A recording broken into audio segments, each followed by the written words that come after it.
You're listening to The White Rabbit, conversations on the art of presenting in a rather noisy world. Your hosts are Matt Krause and Alper Rozanes.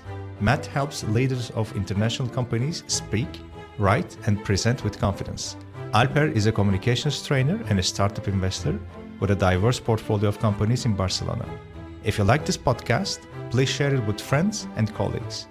Now, on to Matt and Alper for today's conversation. Today, we're going to talk about testimonials on a website because you may remember that last week we were talking about Cialdini's 6 principles of persuasion. And Yes. one of those 6 principles is social proof. And we didn't talk about social proof last week, but when we were talking about social proof, I got to thinking about website testimonials. And especially common these days, if probably on 30% or maybe even 40% of websites that I see, or 30 to 40% of the testimonials that are out there, they're obviously using fake testimonials, fake names, fake stock photography. Well, it's technically. Are you serious? Yeah. Really? Yeah. There'll be, it's not a complete last name. It's Joe L, or Sam N, or Monica L. I thought that was for privacy. Well, yeah. Initially, I thought it was privacy. Like the first or second time, I thought it was for privacy, and a large part of my business is doing ghostwriting, and one of the downfalls of ghostwriting is, it's ghostwriting. You can't go out there and say, well, I wrote this because here are my references. Yeah, here are my references. No client, if you're ghostwriting for a client, no client is going to say, yeah, those things that you love so much. Yeah, I never wrote them. No client is ever going to say that. So you can't use testimonials. But anyway, so back to testimonials. More and more, when you're making a homepage for your website, let's say that you have a 1, 2, 3 person small business website, and one of the first pieces of advice that you'll get is you need testimonials. And yes, you do. Once this piece of advice became extremely common, because some years ago it wasn't that common, but now it's just standard advice. Oh, you need some testimonials, and around it's even in the templates. Yeah. So around the time that this advice became very common, I started to notice that, people were using testimonials that were obviously fake. They were using stock photography where the, quote marks clients were, inhumanly happy and good looking. And they obviously came from a stock photography site, or maybe they didn't even come from a stock photography site. Maybe the webmaster just borrowed what was already in the template. And so that's a bold claim. I may challenge you on that soon. You mean to this claim that that a lot of testimonials are bogus? That claim? Yes. Wow. Yes. Yeah, I see a lot of testimonials that are totally bogus, or totally, because they've just got a partial name, Joe L, or Sam S, and then they have some ridiculously glowing statement that no one would ever actually say, and then they have some picture of somebody who's obviously not real, or maybe they're real, but they're a professional model. We could try reverse image searching for that photo. Maybe it would show up something. Yeah.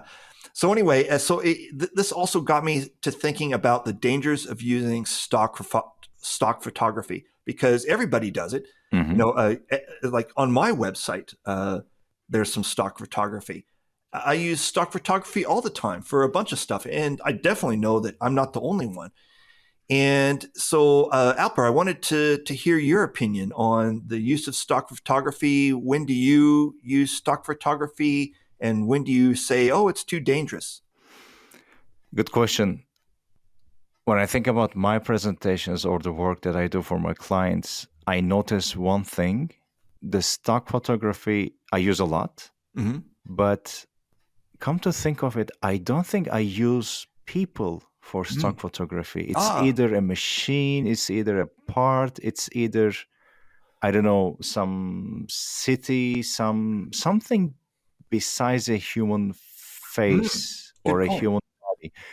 And I think the reason for that, actually, I do use some people from stock photography, but they are not photos that were shot recently. They are actually movie frames from old movies, like movies from the 1920s, 30s. My book cover is one of them, actually. They're always black and white.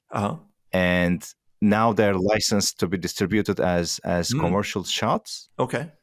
And since they're from movies, they usually come with a nice story that you can grasp immediately as you look at them.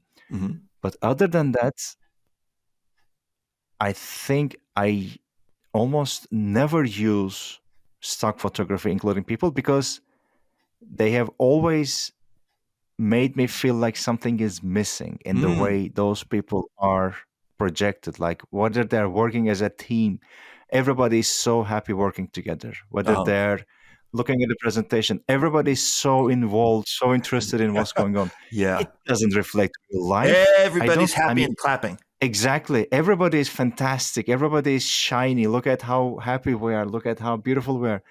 It's just, okay, let's not put an E onto this podcast and keep the language clean, but let's just say it's stinks. Sure.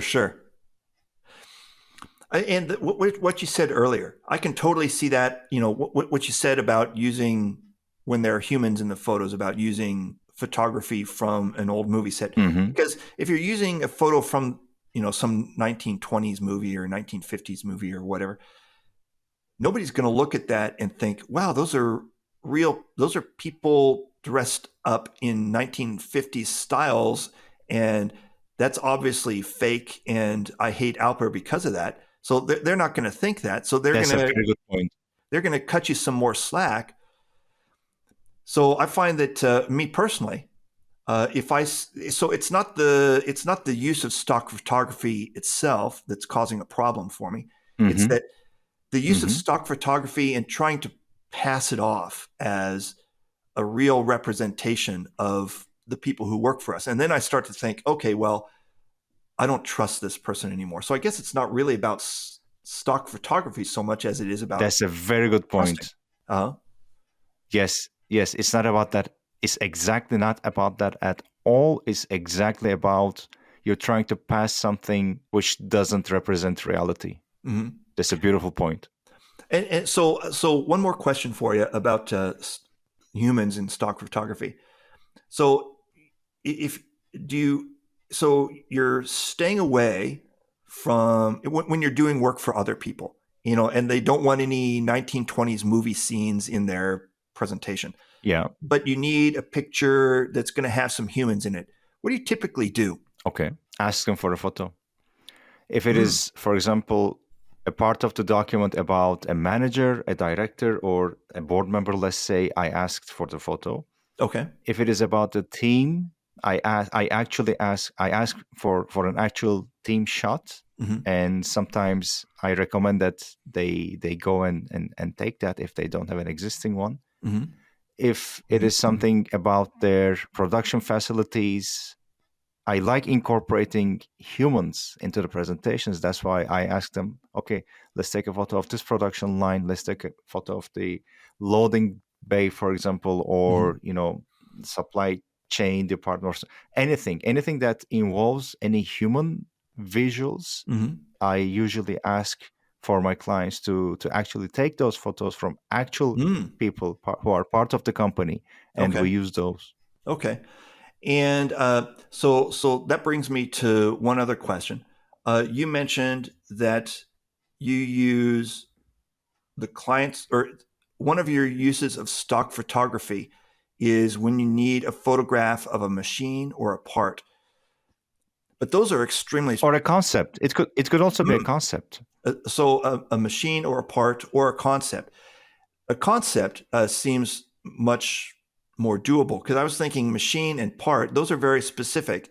And first of all, it seems like it would be fairly unlikely that you would be able to find in the realm of stock photography, a correct stock photograph for an item that's specific. Is that correct? Yes. And at the same time, for example, from a recent project, I was looking for a close-up photo of a crane. Okay. I needed one. So I have absolutely no problems using that. It doesn't have to represent anything about, well, this is the actual crane that we use in our construction, or a mining machine. This is exactly.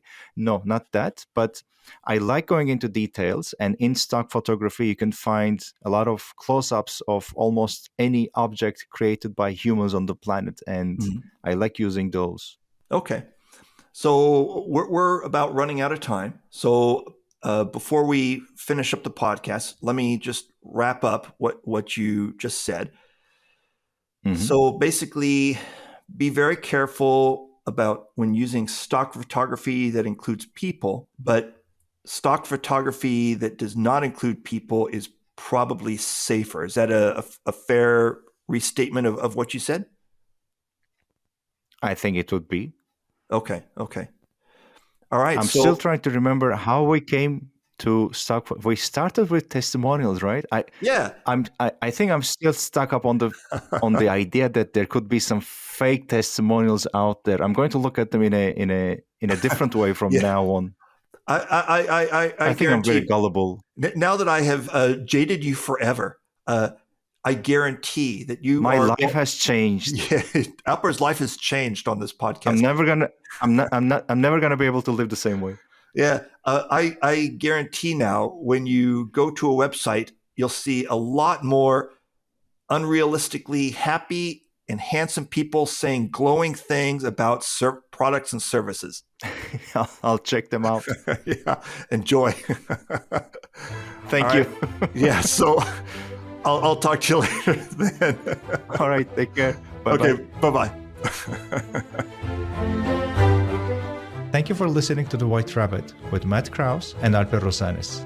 You can subscribe to the podcast on Spotify, iTunes, or through your favorite feed.